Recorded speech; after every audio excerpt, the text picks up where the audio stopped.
नमस्कार दोस्तों, मेरा नाम है अक्षत। आप देख रहे हैं अक्षत नेगी। आज की इस वीडियो में हम लोग बात करने वाले हैं मेरे आईएम लखनऊ के इंटरव्यू एक्सपीरियंस के बारे में। जो पूरी ट्रांसक्रिप्ट है उसकी पीडीएफ मैंने अटैच कर दी है नीचे डिस्क्रिप्शन में, आप लोग जाके देख सकते हो। और काफ़ी सारे लोग मुझसे पूछते रहते हैं बुक्स और ये सब रिकमेंडेशन कोर्सेज, तो एक बार मेरा डिस्क्रिप्शन जाके देखो, उसमें मैंने बहुत सारे कोर्सेज की रिकमेंडेशन दे रखी है, फ्री, पेड, और साथ में बुक रिकमेंडेशन दे रखी है, पॉडकास्ट, चैनल, सब कुछ, बहुत कुछ दे रखा है। एक मैं नीचे प्लेलिस्ट अटैच कर रहा हूँ, इंटरव्यू प्रिपरेशन टूल किट, जो कि अगर तुमने पूरी देख ली, उसमें कुछ 200-250 वीडियो होगी। It is more than sufficient to talk over any topic which is going around in the news. उसमें न्यूज़ के बारे में, हिस्ट्री के बारे में, सब कुछ बारे में बेसिक तुम्हें पता चल जाएगा। बहुत डीप में तुम कोई वो 250 वीडियो देख के कोई बहुत बड़े स्कॉलर नहीं बन जाओगे, बट वो 250 वीडियो देख के एटलीस्ट सब टॉपिक्स के बारे में तुम्हें थोड़ा थोड़ा पता होगा कि इसके बारे में क्या हुआ। जैसे जब हम लोगों का इंटरव्यू आता तब इसराइल पैलेस्तीन इशू चल रहा था, तो इसराइल पैलेस्तीन की बेसिक हिस्ट्री क्या है, इंडिया का क्या स्टैंड है, उस टाइप का जो भी सब कुछ है। या फिर अगर इंटरेस्ट रेट्स गिर रहे हैं तो नेगेटिव इंटरेस्ट रेट्स कहाँ से शुरू हुए थे, बेसिक इकोनॉमिक्स, फाइनेंस, सबसे रिलेटेड, ब्रांडिंग, स्ट्रैटेजी, सबसे रिलेटेड बेसिक जो इंडिया की टॉप फ्यू कंपनीज हैं उनने उनकी क्या स्ट्रैटेजी थी, उनकी क्या मैनेजमेंट स्ट्रैटेजी जिसकी वजह से वो इतने बड़े स्केल पे काम कर पाए, कुछ यूनिक इनसाइट्स। तो वो देखना बहुत इंटरेस्टिंग प्लेलिस्ट है। वो जब मैं अपने इंटरव्यूज़ वगैरह भी दे रहा था तो मैंने काफ़ी सारे लोगों को शेयर की थी, अपने जो भी ग्रुप्स बने हुए थे हमारे कोचिंग वाले जीडीपीआई के टाइम पे, तो मैंने काफ़ी जगह पे वो शेयर करके रखी थी और काफ़ी सारे लोगों को बहुत ज़्यादा हेल्प मिली है उससे। लोग मेरे को बाद में मैसेज करके बोल रहे थे कि हमने तेरी वो फॉलो की थी, जिन लोगों का कन्वर्ट हुआ है। तो मतलब इट वॉज़ वेरी हेल्पफुल। और वो मैंने ऑलमोस्ट 2, 2.5, 3 साल लगा दिए होंगे उसको पूरा वो करने में, क्यूरेट करने में, और मैं उसमें अपडेट करते रहूँगा। तो उसको अपनी लाइब्रेरी में ऐड करके रखो और उसमें कोई भी नई वीडियो आती है तो देखते रहा करो। तो दैट्स इनफ ऑफ प्रचार। तो लेट्स स्टार्ट। सो मेरा जो इंटरव्यू था वो था 30 जनवरी, 30 जनवरी को। और the interview was scheduled for 12:30 at IIM Lucknow campus in Noida. Noida में उनका खुद का एक कैंपस है जहाँ पे सस्टेनेबिलिटी मैनेजमेंट वाला और एग्री बिजनेस मैनेजमेंट वाला कोर्स शायद पढ़ाते हैं। एग्री बिजनेस का I am not sure, but मैं तो मेन वाला ही दे रहा था, जो उनका पीजीपी प्रोग्राम है, जो उनका फ्लैगशिप प्रोग्राम है। तो मेरा 12:30 के आसपास था। मैं पहुंचा ही 12:20 के आसपास। मैं थोड़ा सा डिले हो गया था, कैलकुलेशन मिस्टेक हो गई थी मेरे से। सो मैंने सोचा कि मैं निकलूंगा तो मैं 15 मिनट में पहुंच जाऊंगा, पर मेरे को पहुंचने में आधा घंटा लग गया, तो मैं 15 मिनट डिलेड पहुंचा। बट वो तो कोई बात नहीं, मैं सही टाइम पे पहुंच गया था, ऊपर बैठा। एंड जैसे ही मैं गया, मैंने वहाँ पे एक हॉल सा था, काफ़ी सारे बच्चे वहीं पे बैठे हुए थे, तो अपना डॉक्यूमेंट वेरिफिकेशन कराया। डॉक्यूमेंट वेरिफिकेशन कराने के बाद मैं काफ़ी देर तक बैठा रहा वहीं पे। ऑलमोस्ट जो हमारा प्रोसेस स्टार्ट हुआ है वो 2 बजे स्टार्ट हुआ है। 2 बजे तक बच्चे आ ही रहे थे, अपना डॉक्यूमेंट वेरिफिकेशन करा ही रहे थे। ऑलमोस्ट 2 बजे के बाद हमारा वॉट के लिए हमें दूसरी बिल्डिंग में ले गए। जिस बिल्डिंग में हम लोग थे उससे हम लोग गए दूसरी बिल्डिंग में, तो वहाँ पे हमें बिठाया। फिर हमें काफ़ी देर वहाँ पे भी अराउंड 15-20 मिनट रूम के बाहर खड़ा रखा, एक रूम के बाहर। तो वो छोटा सा क्लासरूम टाइप का या कॉन्फ्रेंस रूम टाइप का तो नहीं बोलूँगा, बट एक छोटा सा जैसे स्टाफ रूम टाइप का होता है वैसा कुछ था। तो हमें उसके अंदर ले गए और हमें वहाँ पे बिठाया। हमारे पैनल्स वगैरह बांट दिए थे। मैं शायद पैनल नंबर 5, इंटरव्यू नंबर 1 था। एक सेकंड में चेक कर लेता हूँ, पर मेरा फर्स्ट इंटरव्यू था and I was in the panel 5। सो मेरा जो इंटरव्यू था वो सबसे पहला होना था, पर पहला था हमारा वॉट।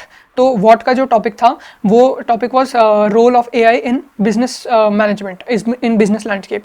15 मिनट दिए थे और जो पीडब्ल्यूडी वाले बच्चे हैं उनको 25 मिनट दिए थे। मेरा तो अराउंड हो गया था, 15 मिनट में ही हो गया था, मैंने तभी दे दिया था जैसे मेरा हो गया। सो मैंने बहुत कुछ पढ़ के गया था एआई पे, तो मैं बहुत कुछ पढ़ के गया था। और जो मेरी इंटर्नशिप थी उसमें भी मैं ये एआई टूल्स और जनरेटिव एआई और ये सभी बहुत ज़्यादा यूज़ कर रहा था। तो इस सब मैं पढ़ के गया था क्योंकि मुझे लगा था मेरे से पूछेंगे। सो फिर उसके बाद जैसे हमारा खत्म हुआ, उसके बाद उन लोगों ने बोला कि they asked us to leave the room. हम लोग रूम से बाहर निकले, हम लोग रूम के बाहर ही खड़े थे। और फिर थोड़ी देर बाद सर ने मुझे अंदर बुलाया। तो 2 प्रोफेसर्स थे। ऑल इन ऑल मेरा जो इंटरव्यू था 12 मिनट का था और बहुत एकदम क्रिस्प टू द पॉइंट, फट फट फट आंसर, क्वेश्चन आंसर गया। और बहुत सारी इंटरेस्टिंग चीज़ें भी जो मैं इन द ल्यू बताऊंगा। As soon as I enter the room they ask me to tell me something about my self. So मैंने प्रिपेयर्ड आंसर दिया पूरा, जो भी मैं बताता हूँ। वो मैं किसी दिन लिंक्डइन पे पोस्ट भी कर दूंगा मैं क्या करता हूँ, क्या tell me about yourself answer करता था। सो मैं थोड़ा सा कॉन्टेक्स्ट भी दे देता हूँ। मैंने अपने tell me about yourself में बीच में बोला था कि तब मैं एक इंटर्नशिप करा था आम आदमी पार्टी में रिसर्च रोल में, सोशल मीडिया रिसर्च में। तो वो मैंने उनको बताया कि मेरा ऐसा रोल है, मैं generative AI tool, chat GPT और ये सब यूज़ करता हूँ नैरेटिव बिल्डिंग के लिए। बेसिकली आम आदमी पार्टी का जैसे आईटी से बीजेपी आईटी सेल की तरह आम आदमी पार्टी का आईटी सेल में काम करता था मैं। सो हाँ, टेक्निकली यही करता था। सो और मैंने अपने tell me something about yourself के एंड में बोला था कि I am also pursuing a degree in music as well, a diploma in music as well, so Hindustani classical music, और साथ में बोला कि I play guitar, ukulele, I have had the experience of playing piano as well. वो बात नहीं बोली, piano वाली बात नहीं बोली, बट मैंने बोला था कि गिटार, यूकेलेले बजाता हूँ और हिंदुस्तानी क्लासिकल म्यूजिक कर रहा हूँ। सो after that they got interested in my आम आदमी पार्टी वाला thing, and they the P2, there was P1 P2 जो मैं बोल रहा था mid 50 to late 50s, he was P1 and P2 जो थे वो थोड़े यंग से थे। तो P2 बोलते हैं very interesting after listening to my tell me something about yourself, which was also told to me in my I am Bangalore and in my I am Kozhikode interview। So ये मेरा एक थोड़ा strong pursuit था, कि ये मेरा एक थोड़ा स्ट्रॉन्ग पॉइंट था कि मैंने tell me something about yourself बहुत अच्छा प्रिपेयर करके रखा था। मैं बहुत सारी चीज़ों के बारे में बात करता था, right from social work to internships to PRs which I had, to my hobbies, to what I like, to even my ethos और philosophy जो मेरी है उससे भी थोड़ा सा रिलेट मारता था। And when the P2 said कि your profile is very interesting, so जो P1 थे उनने मेरे से मेरी डिस्कशन स्टार्ट कर दी ओवर आम Aadmi party and everything. So he asked me कि यू चोज आम आदमी पार्टी, वाई? तो मैंने उनको बताया कि मैंने आम आदमी पार्टी उनके एजुकेशन वाले रीजन की वजह से चूज़ किया। अब उनको ये तो नहीं बोल सकता था कि सर कोई और इंटर्नशिप लग नहीं रही थी, सीवी खाली पड़ा था और वो करना था। पॉलिटिक्स में हमेशा इससे थोड़ा सा इंटरेस्ट था बचपन से ही, तो मेरे को एक बार एक पॉलिटिकल पार्टी के साथ काम करना था। And I was scrolling through LinkedIn and I found this opportunity and applied for it. तो मैंने उनको ये वाला आंसर दिया उनका कि एजुकेशन का जो एजुकेशन में काम करते हैं वो मेरे को काफ़ी ज़्यादा इंटरेस्टेड हूँ मैं उसमें। सो देन ही आस्क्ड कि मतलब देन ही सेड कि let's talk about politics itself, कि लाइक द पान वाला conversation. And after that he said कि what is the philosophy you like of आम आदमी पार्टी? तो मैंने बोला कि सर वो they focus on education and everything, जिस पे भी फोकस करते हैं, पार्टी की आइडियोलॉजी, मिशन, विजन, जो भी मैंने बताया थोड़ा बहुत। उसके बाद ही asked me what's the state of politics in India? फिर मैंने उनको बताया कि sir the state of politics in India is getting dirtier and it is declining day by day, कि the whole of the opposition has come together just to put out Narendra Modi, which is ironical because at one point of time Aam Aadmi Party used to say that कि हम लोग तो कांग्रेस वाले तो भ्रष्टाचारी, हम इनके साथ कभी हाथ नहीं मिलाएंगे, और अब हाथ मिला रहे हैं। एंड ऐसा नहीं कि सिर्फ आम आदमी पार्टी करती है। जब महाराष्ट्र में बीच में जब वो पूरा हुआ था, जब महाभारत हुई थी महाराष्ट्र की, सो उस टाइम बीजेपी कांग्रेस का भी एक टाइम ऐसा आ गया था जब वो साथ में कोलिशन कर देते। तो मतलब जब हमारी पॉलिटिकल पार्टीज इतनी गिर चुकी हैं इस कंट्री में, तो the state of politics is not very good. फिर मैंने बताया सर इंडिया अलायंस में क्या क्या प्रॉब्लम चल रही है, कि they don't have a face. मेरे ख्याल से तब तक खड़गे जी का फेस नहीं आया था, और नहीं आया था शायद, मुझे याद नहीं है, मुझे एग्जैक्टली याद नहीं है, बट अगर आया होगा तो मैंने ये पॉइंट पक्का रखा होगा कि सर कौन नहीं जानता है खड़गे को, कोई नहीं जानता खड़गे जी को। ऐसा कोई कांग्रेस में मतलब जो हमारी एज के लोग हैं वो खड़गे जी से ज़्यादा ना तो रिलेट करते हैं, ना तो उनको इतने अच्छे से जानते हैं। हाँ, अगर दे वुड हैव, अगर राहुल गांधी को भी रखते तो भी एक बार को हम थोड़ा तो रिलेट मार सकते थे कि हाँ इसको तो जानते हैं, फिर भी जैसा भी है पर हम इसको एटलीस्ट जानते हैं। इवन शशि थरूर को, या इवन जो पार्टी के बाकी जो बड़े लोग हैं जिनका नाम बहुत ज़्यादा चलता है, आता रहता है। So that was that, and along with that we talked about how India alliance कैसे ऑपरेट कर रही है, कि 28 जो पॉलिटिकल पार्टीज हैं उसके बारे में पूरा अच्छे से डिस्कशन किया। फिर उसके बाद ही asked me, the same professor asked me कि what are the Aam Aadmi Party's problem which they are currently facing. फिर मैं लिकर गेट पे बात करी कि उनके जो नेता हैं, बड़े नेता हैं, वो सब लिकर गेट के उसमें अंदर होने वाले हैं। और मैंने बोला कि it is not in leave time, थोड़े दिनों में, आने वाले दिनों में जो हमारे नेता केजरीवाल जी वो भी अरेस्ट होने वाले हैं। तो मैंने इंटरव्यू में बोला था, अभी अगर वो उन्हें मेरी बात याद होगी तो वो भी हंस रहे होंगे कि बच्चे ने प्रिडिक्ट कर लिया, बट मैंने क्या प्रिडिक्ट किया, वो तो पूरे देश ने कर लिया था कि क्या होने वाला है। तो मैंने उनको समझाया कि आम आदमी पार्टी की क्या दिक्कत है, कि पहले वो थोड़ा बहुत काम कर भी लेते थे, पर अब वो सिर्फ प्रचार पे ज़्यादा फोकस कर रहे हैं, एंड उनका मेन फोकस इज ऑन प्रचार और dirty politics which is totally against what they stood for in the initial time. वो थे कि हम ये पॉलिटिक्स, डर्टी पॉलिटिक्स ये सब नहीं करेंगे, हम काम करेंगे, और अब लग नहीं रहा है वो धीरे धीरे, day by day things are degrading. After having talked over politics for a long discussion, we had a huge discussion, but at the end मेरा पॉइंट ये की था कि सारी पॉलिटिकल पार्टियां हमें बेवकूफ़ बना रही है, ना बीजेपी अच्छी है, ना कांग्रेस अच्छी है, ना आम आदमी पार्टी अच्छी है, सब लोग ठग रहे हैं हमें। ये जो पूरा था, ये मेरा नैरेटिव आई एम बैंगलोर में भी था और आई एम लखनऊ में भी था, दोनों पूरे पॉलिटिक्स पे गया। आई एम बैंगलोर वाला इंटरव्यू देखना, वो बढ़िया है, और ये भी बढ़िया है। बेस्ट मेरा बैंगलोर था, फिर second best was Lucknow. So after this he asked me what is the difference between Hindustani classical and western music. So I told him जो basic differences होते हैं थोड़ा कि जैसे हमारे हिंदुस्तानी क्लासिकल में राग होते हैं, but as far as I know western classical में there are no ragas, but यहाँ पे वहाँ पे अलग अलग टाइप की कॉर्ड्स होती हैं, डिमिनिश्ड और ये सब, डोमिनेंट 7 कैसे बनती है, वो सब उनको थोड़ा सा समझाया कि थ्योरी कैसे काम करती है, और साथ में मैंने उनको समझाया कि थोड़ा थोड़ा सिमिलरिटीज़ भी है, जैसे ताल सेम है, जैसे 3/4 हो गया हमारे यहाँ भी है, जैसे वहाँ पे 4/4 बीट्स होती हैं. सो जब मैं उनको बता रहा था तो मुझे 440 हर्ट्स बोलना था. मैंने बोला था कि जनरली जो हमारा हारमोनियम्स होते हैं वो ट्यून होते हैं, जो भी हमारे क्लासिकल इंस्ट्रूमेंट्स होते हैं वो ट्यून होता है 440 हर्ट्स पे, तो मैंने गलती से 440 पीपीआई बोल दिया. तो ही आस्क्स मी कि व्हाट इज 440 पीपीआई, तो मैंने उनको करेक्ट किया कि सर 440 पीपीआई नहीं, सॉरी आई वांटेड टू से 440 हर्ट्स, कि वो फ्रीक्वेंसी का मेजर है. सो जो हमारे हिंदुस्तान क्लासिकल इंस्ट्रूमेंट्स है they are at 440 hertz, tuned at 440 hertz, whereas जो हमारे वेस्टर्न क्लासिकल म्यूजिक के जो इंस्ट्रूमेंट्स होते हैं like guitar and everything they are tuned at upwards of 500 hertz. And he also asked me about BPM. I was talking about BPM, so he asked me what is BPM, क्योंकि मैंने ऐसे ही jargon डाल दिया था, तो I told him sir BPM is beats per minute. So he asked me कि what is beats per minute, and for example he was asking मी कि अगर एक गाना है, तो अगर दो गाने बीपीएम में, तो does high BPM means the speed of the song will be fast. तो मैंने उनको बोला कि सर ऐसा जनरली नहीं होता, अगर स्लो सॉन्ग भी है तो भी हो सकता है कि उसमें एक बीट पे बहुत सारे वर्ड्स बोले जा रहे हो लगातार. जैसे अगर तुम लोगों ने वो कवाली सुनी होगी नुसरत फ़तेह अली खान साहब की, जो कहना गलत गलत तो छुपाना सही सही, समथिंग लाइक दैट, सॉरी. तो उसमें बीच में वो एक तान लेते हैं, सरेगा रेगा मा पा धा, तो ये एक एक बीट पे ले रहे हैं, सारेगा रेगामा गामा पा नहीं, तो ये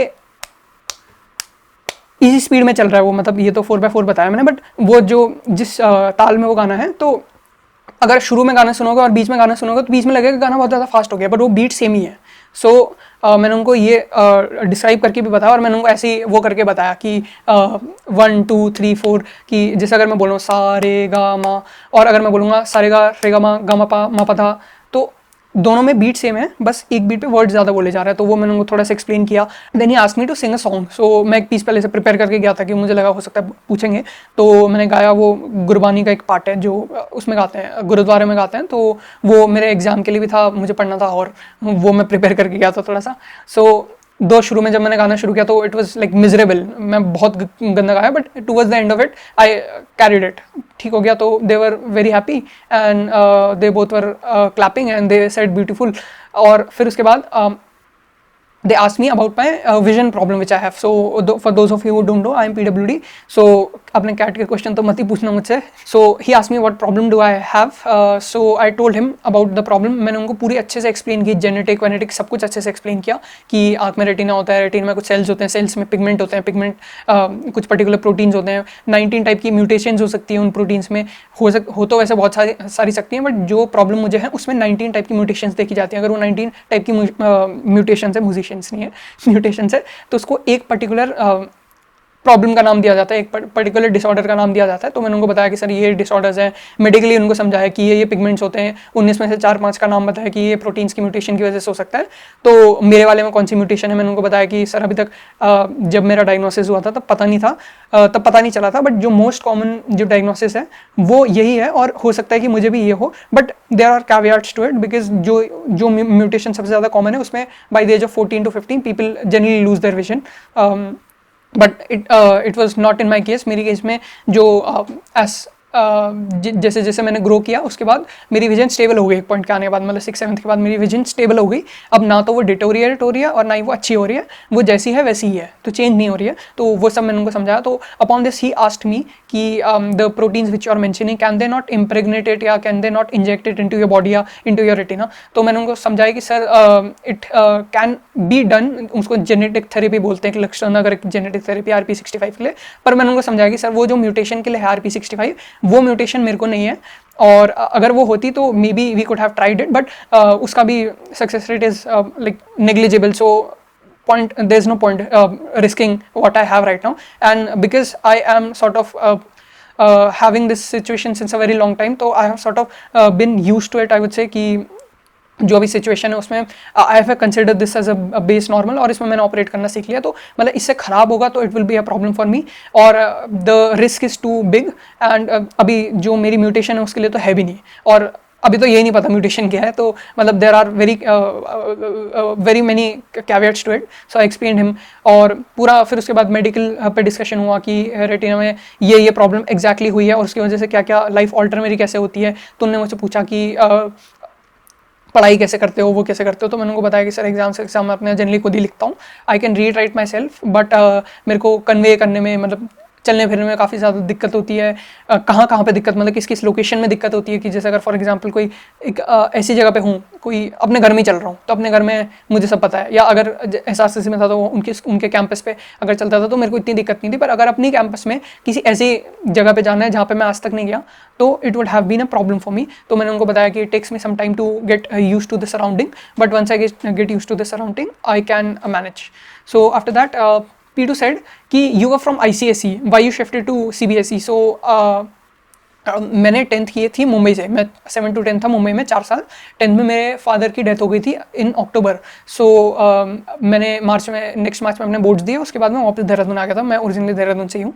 सो 6 तक मैंने अपनी देहरादून में पढ़ाई की थी, 4 साल मैं वहाँ पे रहा। फिर जब पापा की डेथ हो गई तो फिर मैं वापस आ गया। और यहाँ पे जनरली जो मुंबई है वहाँ पे majority of the schools are ICSE and till 10th, उसके बाद तो HSC होता है, बट 10th तक जनरली ज़्यादातर स्कूल होते हैं ICSE। जैसे वेस्ट बंगाल में भी ज़्यादातर स्कूल जो हैं वो ICSE है, वेराज जो देहरादून है या दिल्ली है यहाँ पे ज़्यादातर CBSE स्कूल है। देहरादून में आके देखोगे तो बहुत ज़्यादा CBSE स्कूल है, 2 ICSE स्कूल भी हैं बहुत अच्छे अच्छे, बट CBSE थोड़े ज़्यादा हैं। And I was guided by a lot of other people around me कि CBSE ले ले, CBSE ले ले, which I think was not a very good decision.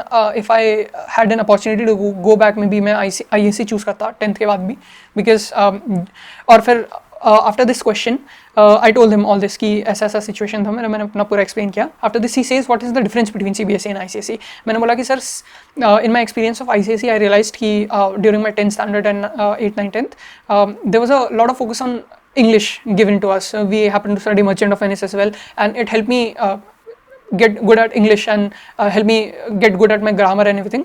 And along with that, the answer solving techniques थी, for example if there is a question coming in the question paper, so you are expected not to write huge answers. वो मतलब history में obviously तुम लिखोगे, but in a lot of जैसे biology है या physics है, उसमें if you can give a one word answer, one line answer, that would suffice. सो मैंने बोला कि less focus on rote learning and more focus on application based learning, which is the true thing, कि ऐसा ही होता है कि ICSE में generally application based learning पे ज़्यादा फोकस होता है। And I think that ICSE kids are prepared for much harder things than CBSE। I don't need to throw dirt at anyone. मैं ऐसा नहीं बोला कि CBSE खराब है, मैं बस ये बोल रहा हूँ कि जो CBSE वाले बच्चे 11th 12th में जिस लेवल की में भी ये पढ़ते हैं, साइंस पढ़ते हैं, तो वो 8th 9th 10th में हमें थोड़ी बता देते हैं उसके बारे में। सो एक बंदा जिसने 10th ICSE से की है, अगर वो 11th 12th में CBSE में जाता है तो उसको बहुत ज़्यादा हेल्प मिलेगी। मेरे पास तो कॉमर्स थी, तो मैंने उनको बताया कि सर कॉमर्स में आई यूज टू सी दैट जो बच्चे मेरे साथ ट्यूशन में आते थे तो उनका हमारा ऑलमोस्ट सेम ही था सिलेबस जो था, बट उनके जो क्वेश्चंस थे उनके लेवल थोड़े से ज़्यादा हाई होते थे, तो उनकी फंडामेंटल अंडरस्टैंडिंग थोड़ी ज़्यादा होती थी हमसे अबाउट द सब्जेक्ट मैटर। तो जो ये सारी डिटेल्स मैंने उनको बताई, तो जब मैंने बोला इंग्लिश वाली बात बताई, मैंने एप्लीकेशन बेस्ड लर्निंग वाली बात बताई, तो जो P2 थे वो खुद ही बोलते हैं कि हाँ it is a good observation which you are talking about YMBA। तो YMBA का आंसर मैंने बहुत अच्छे से प्रिपेयर करके गया था, मैंने पूरा अच्छे से एक्सप्लेन किया उनको YMBA, अपना आंसर दिया रटाया। मैंने उनको जैसे अपना रटाया आंसर दिया, उसके बाद ही asked me what will you add to the MBA classroom, कि तुम अपना MBA क्लासरूम के अंदर क्या ऐड करोगे। फिर वहाँ पे मैंने प्ले किया अपनी सारी जो भी मैनेजमेंट और लीडरशिप रोल्स वगैरह जो है, तो मैंने बताया सर मैं ऐसे लीडरशिप रोल्स से आया हूँ। मैंने तभी क्योंकि मैं अपना फाइनेंस के बारे में बात करना भूल गया था उसमें अपने इंट्रो में, मैंने इंट्रो में सब चीज़ पे थोड़ा टच कर दिया, बस मैंने ये मेन बात तो बताई नहीं कि CFA वाली बात नहीं बताई, स्कॉलरशिप की CA फाउंडेशन वाली बात नहीं बताई, एकेडमिक्स पे इतना ज़्यादा टच नहीं किया, एक्स्ट्रा करिक्स पे बहुत ज़्यादा टच किया था। तो फिर वहाँ पे मैंने थोड़ा अकेडमिकली खेला कि sir I choose electives of finance in my college, और CFA कर रहा हूँ और ये कर रहा हूँ वो कर रहा हूँ, और मैंने ये सब NISM के कोर्सेज किए हैं, तो इन सबसे मेरे को थोड़ा बहुत फाइनेंस का नॉलेज हो गया। I can bring that finance knowledge to the classroom, and I suppose that a lot of people at the classroom are engineers who might not have that perspective of a commerce student, of a BCom honors student, and I can bring that perspective to the classroom, and because I have that leadership experience, because काफ़ी सारी internships में leadership roles में था, पीओआर वगैरह थी, और management skills है, event manage किए हैं, और भी जो भी किया है, कम्युनिकेशन पे काफ़ी ज़्यादा किया है, क्योंकि कंटेंट बना रहा हूँ तो कंटेंट के बारे में बात की कि sir I have the experience of running my own venture in form of content creation, along that अपना खुद का फंड भी मैनेज कर रहा था, और भी जो भी मैंने उनको बताया कि sir all this experiences have taught me to ask good questions towards a business. कि अगर फॉर एग्जाम्पल जैसे मैं अपने वेंचर्स रन कर रहा हूँ तो as compare to someone who has not had the experience of running his own venture या ऑफ हिज ओन समथिंग, तो वो हो सकता है जनरल क्वेश्चन नहीं पूछ पाएगा उस लेवल का जिस लेवल का शायद मैं पूछ पाऊँ, क्योंकि मेरे पास इतना एक्सपीरियंस है। तो I bring my experience, expertise, perspectives, ये सब पे मैंने मेनली बात करी। तो that brings me to my regrets. So पहला रिग्रेट तो मेरा यही था कि मैंने to tell me something about yourself में थोड़ा सा ज़्यादा ही होलिस्टिक आंसर दे दिया, बहुत सारी चीज़ों पे एक साथ टच कर दिया। मेरे को शायद एक ही चीज़ को लंबा खींचना चाहिए था। और all in all I would say that जो मेरा tell me something about yourself था, जब भी मैं बोलता हूँ मैं ना स्पॉन्टेनियस हूँ बहुत ज़्यादा। मैं जब अपना आरजे वाला काम कर रहा था पहले भी, तब भी मैं बहुत ज़्यादा स्पॉन्टेनियस था। मैं स्क्रिप्ट याद करके उसको नहीं बोल सकता, या स्क्रिप्ट रीड करके भी नहीं कर सकता टेलीप्रॉम्प्टर वगैरह से जैसे लोग करते हैं। मेरे को जो बोलना है वो मैं बोल देता हूँ, फिर विवाद हो जाता है, क्या करूँगा। बट अल्टीमेटली मैं थोड़ा सा ना ट्विस्ट एंड टर्न करके, थोड़ा सा एडिट करके, ऑल्टर करके बोलता हूँ। तो मैं अपना tell me something about yourself लिख के ले गया था, मुझे रटा हुआ था, बट फिर भी मैं उसमें एक दो चीज़ें कभी मिस आउट कर देता था, कभी एक दो चीज़ें ज़्यादा बोल देता था। But all in all I would say कि I could have focused on academics more maybe, which I thought कि देखो हाइंडसाइड में अगर मैं देखूँ तो क्योंकि मेरा कन्वर्ट हो गया तो मैं रिग्रेट्स ढूंढना मेरे बहुत मुश्किल है। पर ये जो रिग्रेट्स मैं तुम्हें बता रहा हूँ, ये मेरे तब के लिखे हुए हैं जब मैं इंटरव्यू रूम से बाहर निकला। This transcript which I am sharing, it was for those people who will have their interview, क्योंकि मेरा इंटरव्यू जल्दी था, मेरा 30 जनवरी को ही था। जिन लोगों का फरवरी में, मार्च के फर्स्ट सेकंड वीक में इंटरव्यू होना था, उन लोगों के लिए था कि वो समझ पाएँ कि इंटरव्यू रूम कैसा, इंटरव्यू पैनल कैसा है, कि what kind of questions are they asking. But that was my point, that was my intention behind this. And second regret is कि I messed up the song a bit, and I could have done much better, but towards the end it was good, so it was fine. मतलब it was not that bad, मतलब जियान जैसा नहीं था। But yeah, it was bad. Along with that, the next regret which I had was कि I was having a miserable haircut. मतलब really I was not that well, I was well dressed but I had a very miserable haircut, so I was not feeling very confident about that. हाँ, और ये चीज़ देखो, जो तुम्हारे interviews होते हैं उसमें generally wear a black suit, I was wearing a blue suit, क्योंकि जो ब्लैक था उसकी जो पैंट थी वो बहुत ज़्यादा टाइट हो गई थी और मेरे को रियलाइज़ नहीं हुआ, क्योंकि मैंने बहुत टाइम से पहना नहीं था। मैं 1 साल का गैप है, तो अब घर पे क्या करूँगा सूट पहन के। तो मेरा वेट बढ़ गया, उसकी वजह से पैंट टाइट हो गई, तो मैं वो पहन नहीं पाया, तो मेरे को दूसरा सूट पहनना पड़ा जो थोड़ा लूज़ था। तो एक तो मैं ब्लू सूट में, वहाँ पे सारे ब्लैक सूट में, ऊपर से मेरा हेयर कट ख़राब, और उसके बाद मेरे को टेंशन हो रही है कि यार I don't feel very confident in the way I have dressed, या in the way I am looking. So that was like, वो ना थोड़ा कॉन्फिडेंस हैम्पर कर देता है। सो मुझे ऐसा लगा कि आई कुड हैव यार इसका तो कुछ नहीं कर सकता, वो हेयर कट क्या करूँ, नाई ने ख़राब कर दिया। तो मैं आधा गंजा हो रखा था उस time. So I was also using Hindi adverbs a lot in my interview, की, जैसे, एट्सेट्रा, नहीं एट्सेट्रा नहीं, वो यहाँ पे लिखा है, सॉरी। सो मैं बार बार ना ये वर्ड यूज़ कर रहा था, कि जैसे, ऐसे टाइप के एडवर्ब्स बहुत ज़्यादा यूज़ कर रहा था।